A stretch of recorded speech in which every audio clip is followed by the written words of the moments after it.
guys! Welcome back to my YouTube channel, and for today's video is mag-unbox tayo nitong in-order ko from TikTok.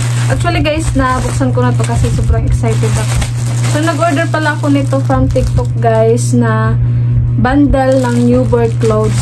So meron na itong 42 pieces lahat guys. So ipapakita ko sa inyo. Actually guys, yung bili ko dito is 491 lang. Kasi nung tumingin ako sa Shopee, mas namumurahan ako sa TikTok, kaya sa TikTok ako nag-order.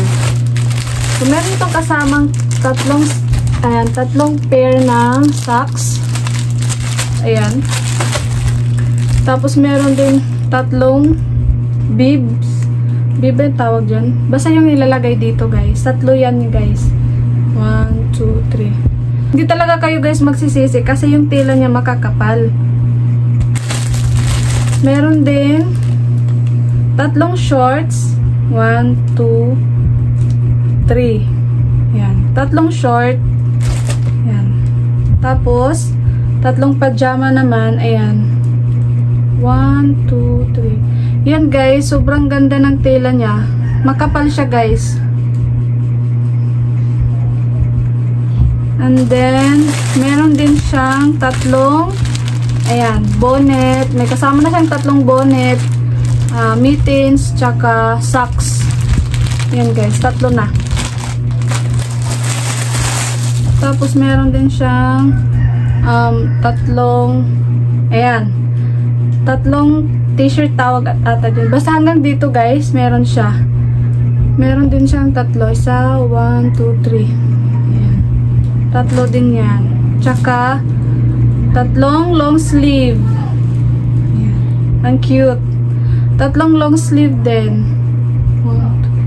Same sila lahat ng tela guys. As in, hindi talaga kayo magsisisi. Ang gaganda ng mga tela. Ayan o. Tatlong sleeveless din.